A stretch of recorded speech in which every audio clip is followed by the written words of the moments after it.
Welcome to the Transition Dialogue podcasts. My name is Alicja Pacewicz. I'm an expert in education at the Center for Citizenship Education in Poland.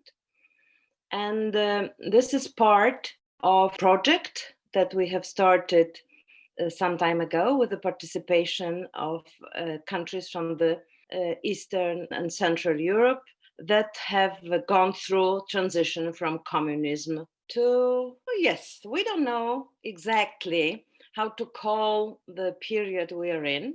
Some countries say transition has ended in the 90s. It began in 1989 in Poland, but then went through the whole Eastern and Central Europe.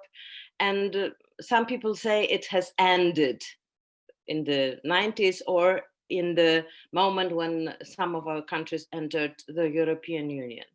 But there are others who are saying that we are still in transition.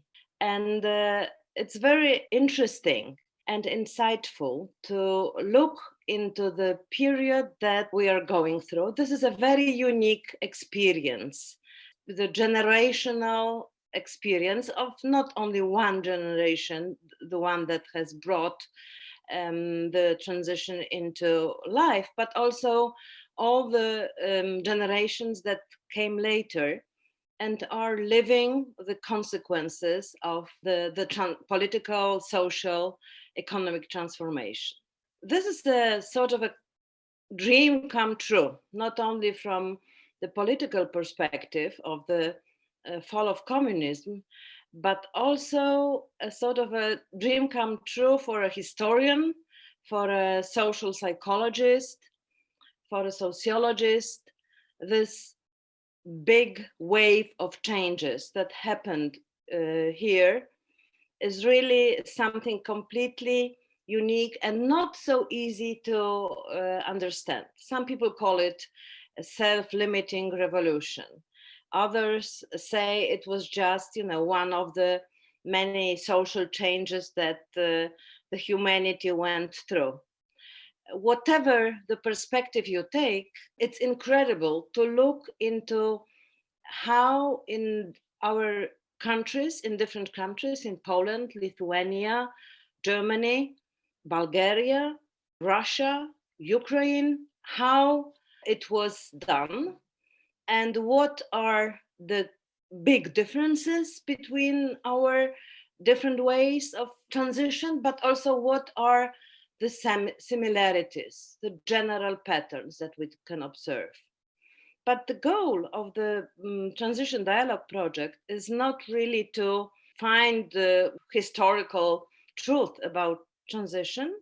It's more about teaching transition and talking on transition, how the knowledge and perceptions of transition are formed and how they are then spread, and what is the relation, for example, between public discourse on what has happened in our countries and how it's then taught in the schools. So why are we doing this? We are doing this to really become more aware of how transition is and can be taught and can be debated in the schools and in informal settings in our countries, while using the incredible opportunity to have sort of a cross-border angles. That's why we are inviting you to a series of podcasts, Transition Dialogues, in which we will dialogue about three important topics. Now we are inviting you to listen to the podcast Teaching Transition in Post-Communist Countries.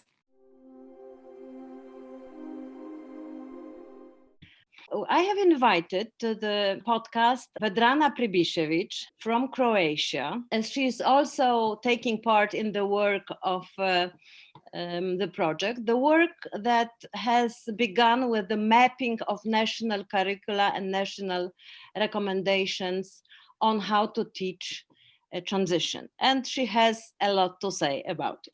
Before we start, I would like also to tell you that Vedrana is teaching economics at Zagreb School of Economic and Management, a top business school in Croatia. But she's also a media commentator, appears very frequently on different media, and is very provocative commentator of public life in this country. So I hope that during our meeting, during our recording, we will also have some interesting topics to argue about or to agree. The first thing that we wanted to talk about, and this is my question to you, Vedrana, is it really necessary to teach transition? I mean, do students, do teachers, do our nations need education on transition?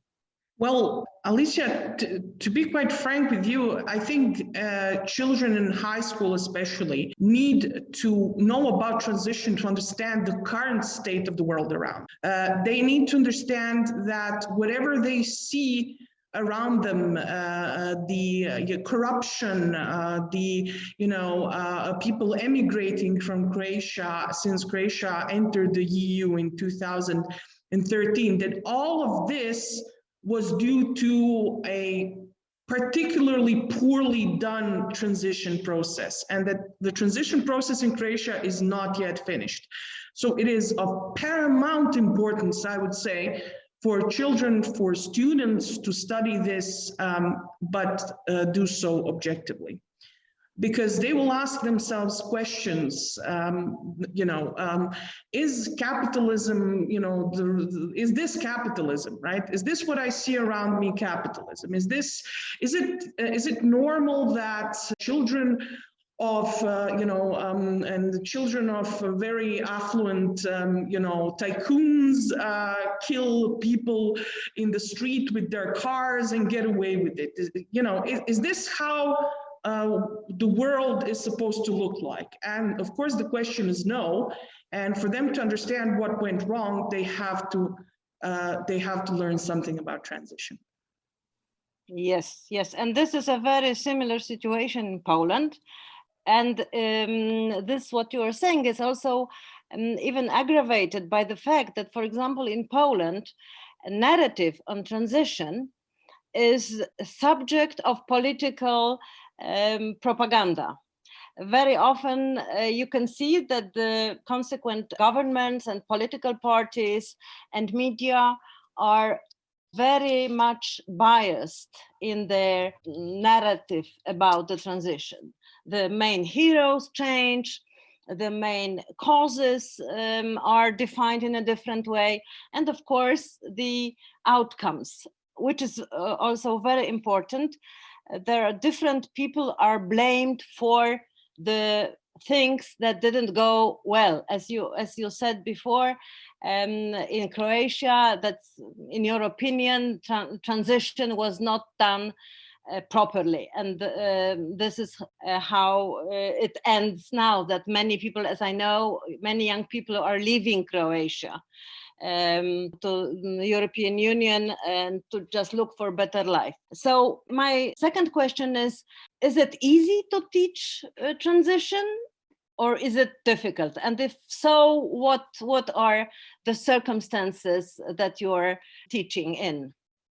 Well, that's a fantastic question, because the project itself entailed scrutinizing very deeply the learning materials that the students and the teachers have at their disposal for the study of transition. And we have deeply delved into these materials, and the transition is taught in like maybe 2 or 3 subjects, so like geography and history, And there is economy and politics is a subject they have in the 3rd grade of the gymnasium, where they learn something about transition.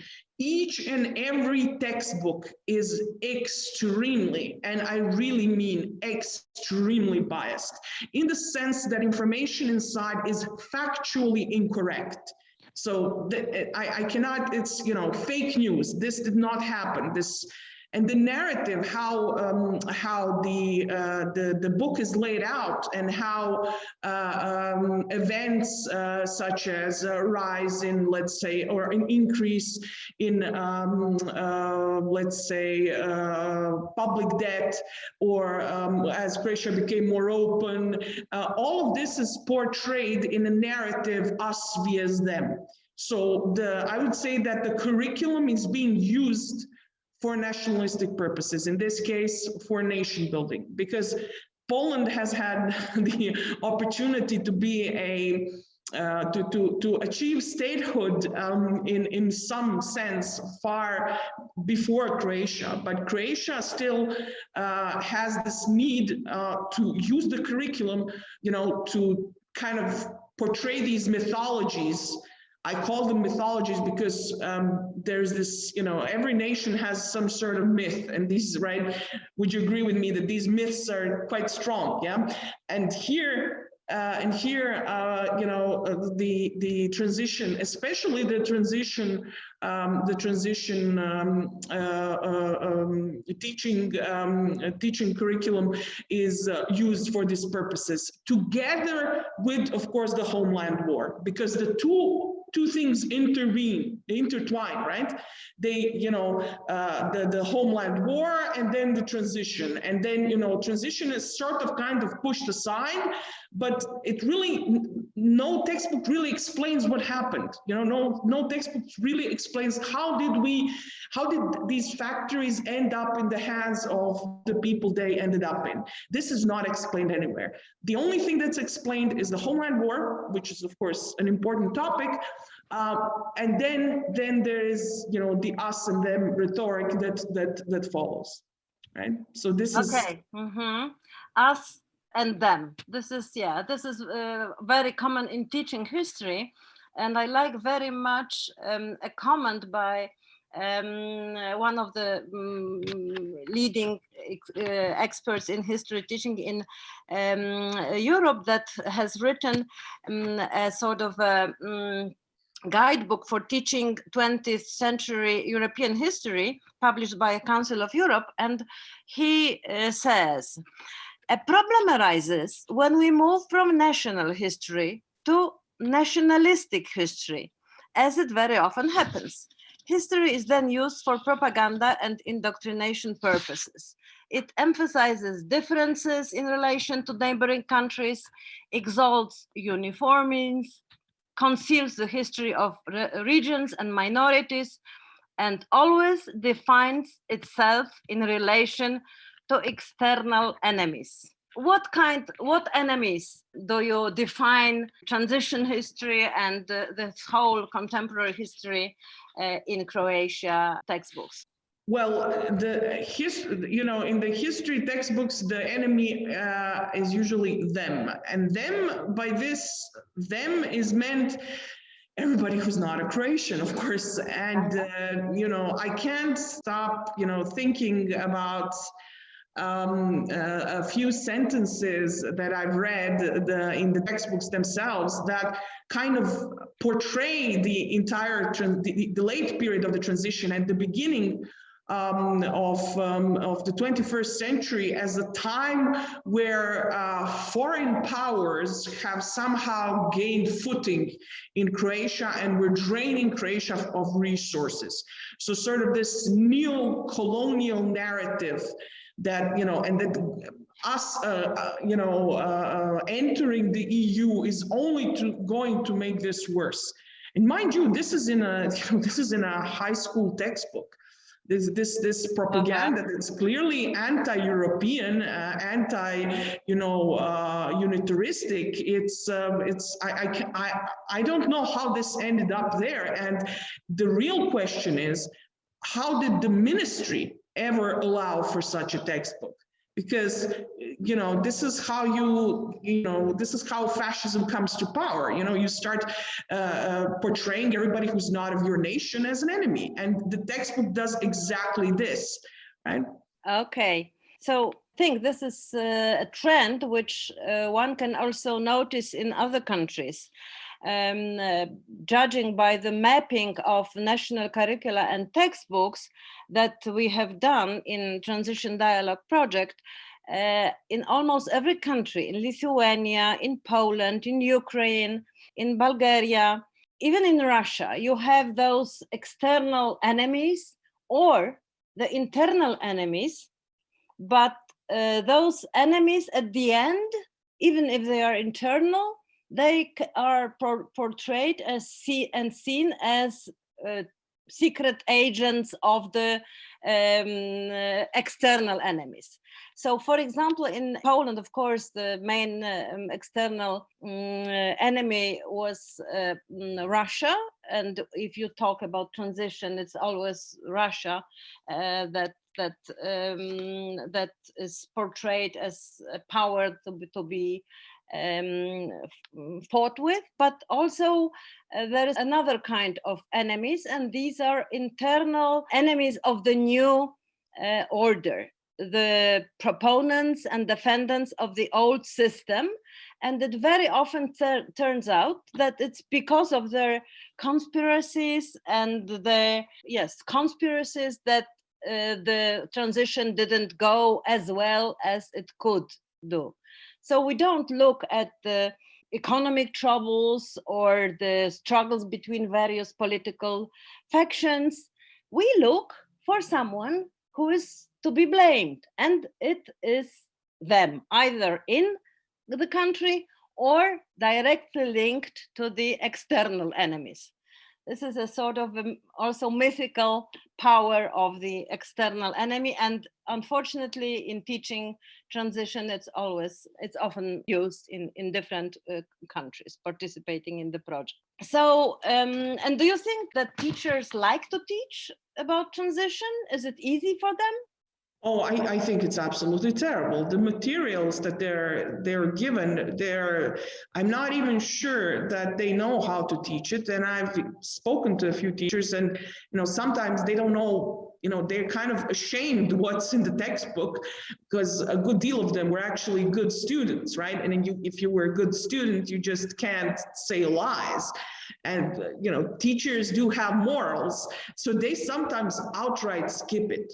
Okay, so if we could provide the teachers with the resources that are objective, that are truthful, and that they're very instructive and insightful, I think they would greatly benefit from this. Because right now, a lot of the teachers are saying that they don't teach transition because it is so controversial. And what they have as teaching materials, it's not even clear to them what they need to do with the students, right? So this is a huge issue. Yeah, we have in Poland. I don't know how it's in Croatia, but in Poland we have an additional problem that transition is always taught at the end of the school year. So it's usually end of May or June, when people are really not so much focused on learning, but rather, are tired, and they just want to go on vacation. And this is very difficult to change, because this is a chronological course, which is also one of the problems of teaching history that probably should be solved at one point. And when I was interviewing students and teachers on how they transition is taught, students were saying, "Oh, I haven't been taught at all. There were some anecdotes. There was a short chapter in the textbook, and then because I was very interested, I had to study by myself. It's not as it should be." So there is this on the side of young people, at least in Poland, but I think it's more universal, this need for understanding what has happened and why are we still seeing the consequences of this transition which was done, which has its flaws. It was a big emancipatory process, but also in every country there were some things which were missed or haven't been done in a proper way. So I think that if we really have the good materials and the message from the authorities that it's important to teach transition, that this is one of the priorities, it can be done in a much better way. For example, if you ask Polish students what were the most important moments in Polish history, most of them would say Second World War and the fall of communism. So this is something they really, and Second World War was a dramatic event, and the fall of communism, most of them see as something very positive. So they want to understand why it hasn't gone as well as everyone had hoped for. There is a big potential in teaching transition, especially because, as you are saying, it's a work in progress. Also in Poland, maybe in historical terms, transition was, one could say it has ended when we entered the European Union. But on a larger, in a larger image, we are still somehow in transformation, in transition. So it would be great also to see the differences and similarities between transition, let's say in Poland, Croatia, Bulgaria, Ukraine, Germany, or Russia. So there is a big chunk of very valuable material, including eyewitnesses who are still alive, a lot of good educational material to be profited from. And this is so difficult to somehow get to it and to use it at school. I have one question, because as in Poland, probably also in Croatia, there are many teachers who are still trying to do some good things with it, even with the lack of unbiased textbooks and other difficulties. What good examples or what bad examples do you have in your mind? There are definitely teachers, some that I worked with in the transition dialogue, like my colleague Vedrana Pribičević, who teaches in Osijek, which is most eastern part, in the most eastern part of Croatia, and it's actually quite a poor part of Croatia, and unfortunately poor in Croatia correlates with more nationalistic. And what he does, and we've also incorporated this into the lesson plans we've made, is, for instance, eyewitness history, because some of these people, especially the grandmothers and the grandfathers of the students, are still alive, and you can have students conduct interviews with them, right? And to ask them, okay, so very structured interview. Can you remember how it was? Where did you work? How did you work? How much you were paid? Can you remember the inflation? Can you remember what happened? How did the privatization go? What can you recall from that time? And I think this is a powerful tool, and it should be used because the students get to ask someone they know, and you can give them structured questionnaires that are aimed at inquiry. So that's a nice way of teaching transition. Another nice way that we've also incorporated into our lesson plan is to take, let's say, tourism as a leisurely activity everybody enjoys, both in socialism and in capitalism, and then just illustrate how tourism has changed. right? And you can find a lot of old ads in the archives, right? So you find old ads for, let's say, a summer vacation, and then you compare what you see today and you compare what you had back then, because in Croatia we had a different type of socialism. This was worker self-management, so it was different than Poland, and most definitely very different than Russia.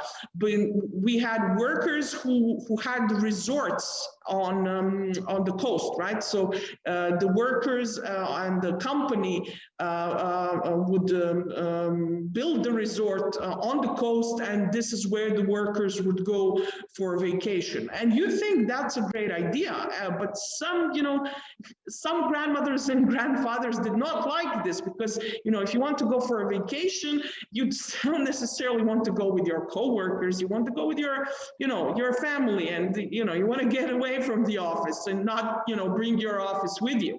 So I think that using these instruments and using something that clearly has not changed in the last 50, 60 years, people's desire to travel, people's desire to go to the seaside, because this is almost like religion here in Croatia, and I think that the Poles are also particularly fond of it, since a lot of Poles come to Croatia to go to the seaside, right? This is an activity that you can use to illustrate the differences with what was back in socialism, how transition worked out, what happened to the state-owned hotels, what happened to the small rentiers who rent out their small apartments, why don't we have large hotel chains, what went wrong, okay? So this was also a nice way of how you can make transition very relatable to students, right? Because all of them, after all, go for a vacation with their family at some point in their lives. Yeah, and it's very relatable to me. I have been 3 times to Croatia. Korčula Island, I think it's a paradise. It's a paradise. It was in the late 90s, so it was, at the heart of transition almost. And I remember these difficulties that, it was really difficult to find out who was ruling, who was in power of a place that to be rented. So there were still some nationalized places, but the private small motels and apartments, this was the real thing. And I'm wondering, why are you worried that big hotel chains are not functioning in Croatia? It's good, I think. Yeah, well, it is good, but on one hand, because hotels generate employment, right? And having just an apartment that you rent out over the summer is not very good for accumulation of human capital, because then you think, should I go to college? And we are, college doesn't, university education doesn't sound so great if you can make enough money just by, renting out an apartment for 2 months, right?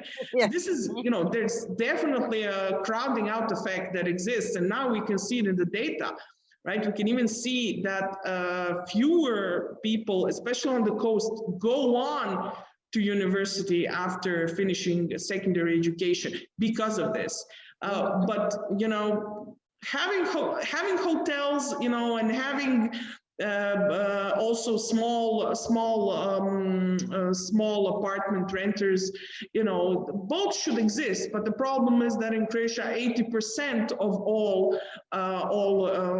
accommodation is those tiny renters. So, that has its own problems. It has problems with the infrastructure, it has problems with tax evasion. So there are a number of bad sides to this. But bottom line is, the reason why we have that is this unbalanced structure is due to transition not occurring as it should, right?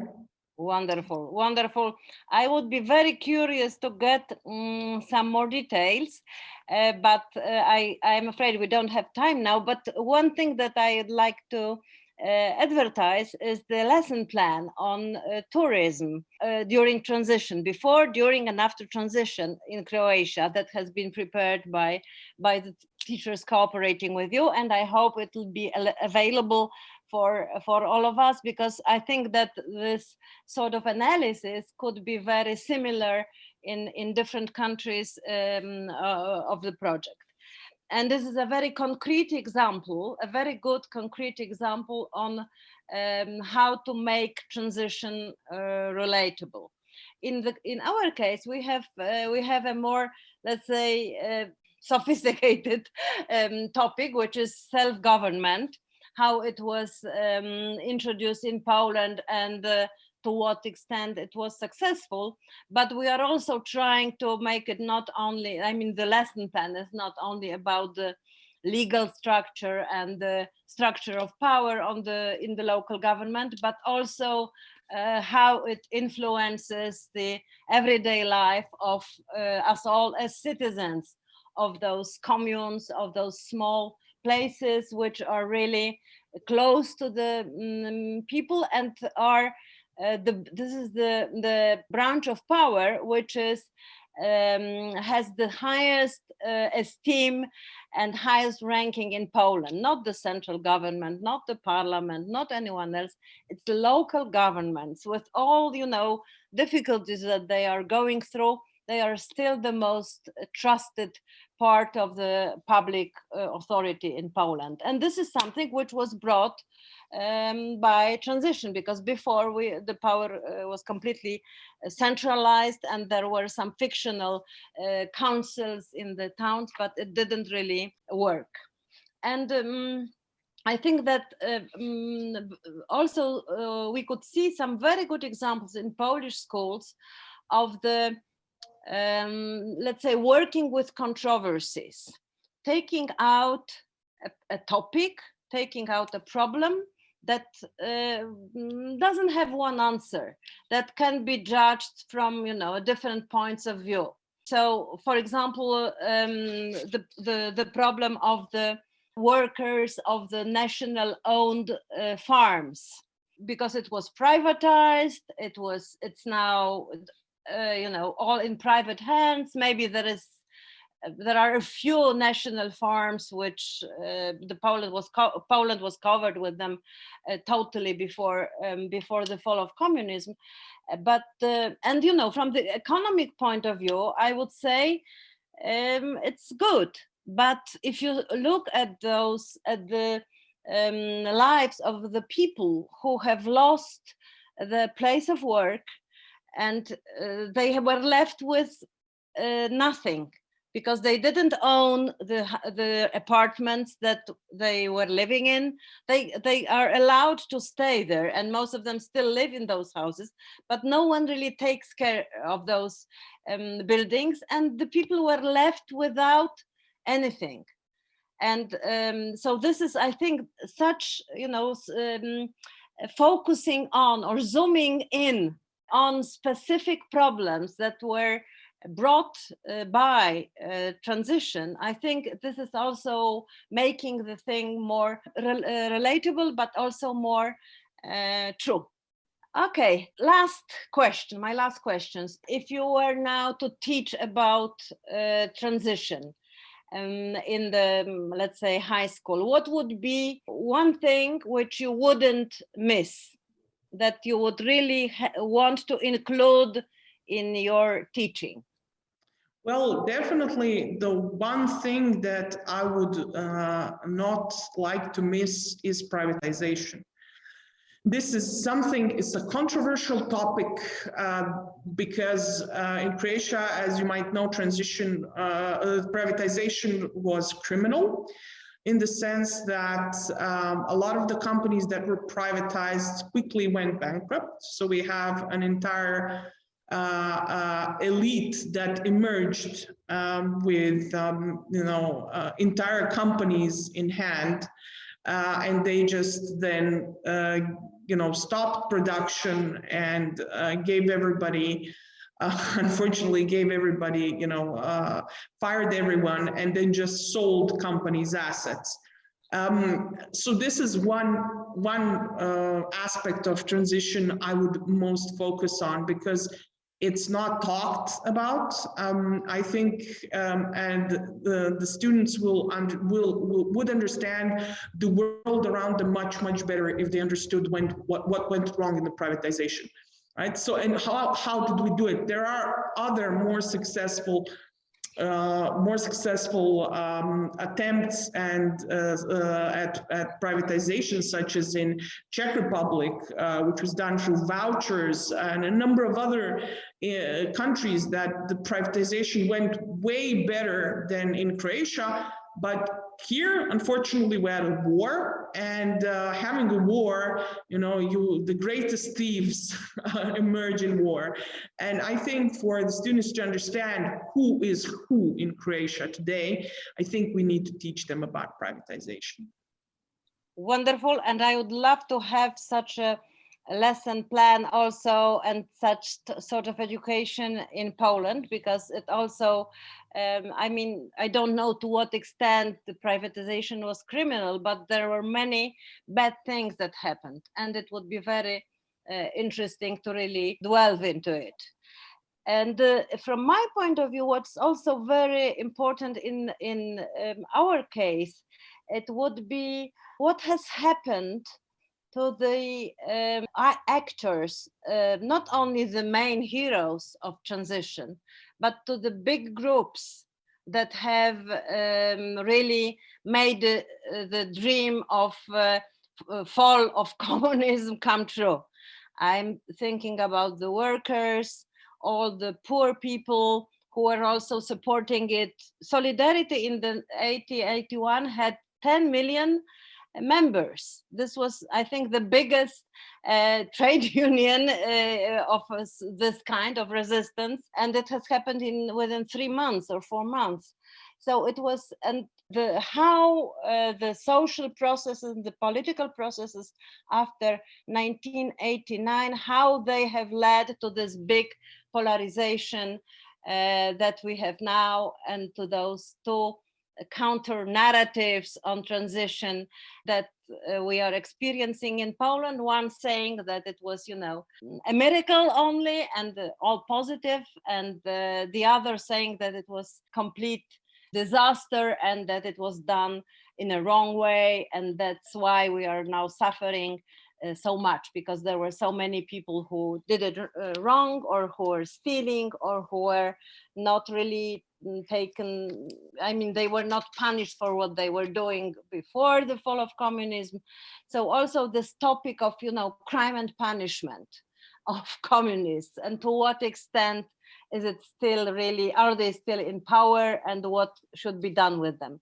And here I think it's a very good area for comparison, because in every country this thinking about the justice, transitional justice, was different. And I hope that we will be able to present some very good ideas for teaching on how transitional justice could work, and why it hasn't worked well in many countries, including Poland. If I may add something shortly, a lot of people were on board for transition because they expected for everyone to benefit from it, right? Yeah. So this was in Croatia when we gained independence. I think the referendum was like 90-something% that we should leave Yugoslavia and abandon our form of communism altogether, and this was almost a unanimous vote on this. And a lot of people expected that everything, all the wrongs of socialism would be undone in transition and everything would be fine. Unfortunately, this has not occurred. transition has created losers and it has created winners, and these are might be very surprising to some people, right? They're not sometimes, especially in Croatia, not sometimes always apparent. Like the losers are apparent, but the winners are not as apparent. And I think that this question of justice, transitional justice, is definitely something that is worth investigating. Thank you. Thank you very much, Vedrana, for your insight and for your comments. And I'm very happy that we are together trying to find a better way for teaching transition in our countries and in all post-communist countries. This podcast was part of a Transition Dialogue project. Transition Dialogue, dealing with change in democratic ways.